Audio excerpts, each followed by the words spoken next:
Hello. I just got back from my doctor's appointment and it went a lot better than I thought it was going to. I was super nervous to go because this appointment is the one that I made back in March when I got my positive pregnancy test. So I definitely, when I made that appointment, assumed that when I went to it today, April 28th, that I would be getting an ultrasound, and it was supposed to be an exciting day. And unfortunately, because as I'm sure why you're watching this video, you know that I had an ectopic pregnancy. So if you haven't watched my first video, I highly recommend you go back and watch it so that you have all the details leading up to this point, because this is kind of an update video. So in my last video, I talked about my HCG draws up until a week after my dose of methotrexate. And on that Friday, I think that was April 2nd, my HCG was 122. So I had a decrease of 36%, which was great. But I was really hoping that following week it would be much lower. And luckily, when I went in a week later, it was down to 1. So I was in the negative. I was no longer pregnant. And actually the next day on Saturday, I had my first bleed after my dose. So it took, I want to say 2 weeks. No, only 1 week after my methotrexate dose for me to bleed. So I think that bleed is what helped me get down to 1. I don't know for sure, but I definitely felt better after that first bleed, because before that I still hadn't bled, and it was hard for me to wrap my mind around the fact that I was no longer pregnant. And after that, it was kind of like my body letting go. So I haven't had a second bleed yet. I haven't been cramping.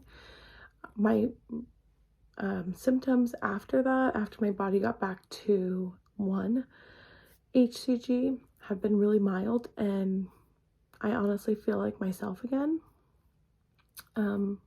So I met with the doctor today to ask all of my questions. And my first question is, what does moving forward look like? I've done a lot of reading online about trying to conceive after methotrexate, and a lot of sources have very different information. Some say you need to wait 1 month, some say you need to wait 3 months, some say you need 2 cycles or 3 months, whatever's quicker. Just so many varying answers, which makes sense because we're talking about people who have very different experiences. So I only got 1 dose of methotrexate on March 26th. So my doctor said that I should get a cycle in May and I should ovulate, but he doesn't think we should try in May. He said after my cycle in June, we can go ahead and try then. So it looks like we are going to start trying to conceive again in June. But he advised me to take prenatals now. So I'm going to start taking a prenatal vitamin to rebuild up my folic acid and plan for when we can try. Now, he did say my chances of having another ectopic pregnancy are around 30%, which is a little bit higher than I would like, but it's better than 50%, and it's better than any number higher than that. But I'm feeling optimistic.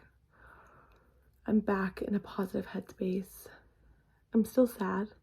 Today was a really hard day. It was a date I've been dreading, but I got through it, and I know that when November comes and I get to my due date, that day's going to be hard as well. But hopefully I'll be pregnant by then, and I will have bigger and better things to look forward to. So yeah, that's my update. Optimism, hope. We are going to take care of our bodies now and start trying again in June. So I'm going to continue to update on my experience and hopefully document trying to conceive after an ectopic pregnancy, and hopefully have positive news here in the next 2 months. But for now, my ectopic pregnancy experience has come to an end. I am no longer pregnant, and I no longer have HCG in my system. And so moving forward, taking care of my body, getting it healthy again, and then try again. So if you have experienced an ectopic pregnancy and you need someone to talk to, please reach out. Otherwise, stay positive. After every storm, there's a rainbow. So that's the hope. Bye.